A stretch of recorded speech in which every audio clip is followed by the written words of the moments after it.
ये कान खोलकर सुन लो, अभी आरएसएस के संचालक जनाब डॉक्टर मोहन भागवत साहब ने कहा हम 15-20 सालों में भारत को अखंड भारत बनाएंगे। मोहन भागवत जी, आप अकेले नहीं, हम भी बनाएंगे। बोलिए पाकिस्तान को भारत में कब शामिल करना है? बोलिए बांग्लादेश, श्रीलंका, मालदीव, पहाड़ के ऊपर भूटान, ये लेफ्ट साइड में नेपाल, अफगानिस्तान को भारत में कब शामिल करना है? हम तो चाहते हैं कि लाहौर और कराची भारत का हिस्सा बन जाए ताकि कोलकाता से ऑटो लेकर रांची जा सके। कराची से परिष्कार और साफ लफ्जों में पूछना चाहता हूं, हिंदू राष्ट्र का मतलब क्या है? आपको बताना चाहिए। क्या हिंदू राष्ट्र वही है जो धर्म संसद में खड़ा होकर गेरुआ वस्त्र पहनकर आतंकवाद कहता है कि 15 से 20 लाख मुसलमानों को मार दो? क्या हिंदू राष्ट्र वही है कि लखनऊ का एक योगाधारी बाबा कहता है मुसलमानों के घरों में उनकी औरतों की इज्जत लूट दो? मैं उत्तर प्रदेश के सरकार का शुक्रिया अदा करता हूं कि योगी सरकार ने उस पाखंडी को गिरफ्तार किया। आपने बहुत अच्छा काम किया है, बहुत अच्छा काम किया है।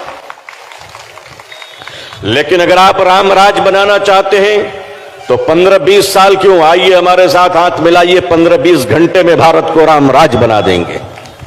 राम राज का मतलब क्या हुआ? जहां एक कुत्ता भी भूखा ना सोए, जहां किसी पर अत्याचार ना हो, जहां किसी पर जुल्म ना हो, जहां किसी की मॉब लिंचिंग ना हो। राम राज का मतलब क्या है? जहां मिलावट ना हो, जहां दवाओं के नाम पर नकली दवा ना दी जाए। राम राज क्या है? आप मुसलमानों को देखना चाहते हैं इस कोरोना वायरस में, इस कोरोना वायरस में जहां लाखों हिंदुओं के चिता को उसके बच्चे हाथ नहीं लगा रहे थे, मुसलमानों ने उसका क्रियाक्रम किया है। ये देश कल भी हमारा था, ये देश आज भी हमारा है। कुछ लोग मरने के बाद दरिया के पानी में बह जाते हैं, हम मरकर भी कब्र में लेटकर भारत की रक्षा करते हैं। तुम्हारे अंतिम संस्कार हम करें, तुम्हारे चिता को अग्नि हम दें, और तुम हमारे घरों को बुलडोजर से तोड़ते हो। भारत संविधान से चलेगा, बुलडोजर से नहीं चलेगा। कि दिलों में अब कोर्ट की इज्जत नहीं है। अरे हमसे पूछो, बाबरी मस्जिद तुमने छीन लिया, हमने सीने पे पत्थर रखकर कोर्ट के फैसले का सम्मान किया है। हम कोर्ट के फैसले मानते हैं तो मस्जिद को भी दे देते हैं, बर्दाश्त कर लेते हैं। आप बुलडोजर चलाते हो तो ऑनरेबल सुप्रीम कोर्ट के ऑर्डर की भी इज्जत नहीं करते। ये देश कहां जा रहा है? आज लीटर 200 रुपए भी हो जाए, कहते हैं मुसलमानों की दुश्मनी में कबूल कर लेंगे। आज अजान पर बात आ गई। मैंने देखा एक न्यूज चैनल की बेचारी हमारी बहन हल्दीराम में जाकर कह रही कि तुम्हारे पैकेट में उर्दू क्यों लिखा हुआ है। अच्छा, तो मेरी बहन, हल्दीराम की पैकेट में उर्दू लिखने से तुमको बहुत तकलीफ है, तो तुम्हारी कंपनी जो तुमको सैलरी देती है 2000 का नोट, उसमें भी तो उर्दू लिखा हुआ है। अरे भाई, है कि नहीं है? अरे नोट में भी तो, नोट को भी छोड़ दो।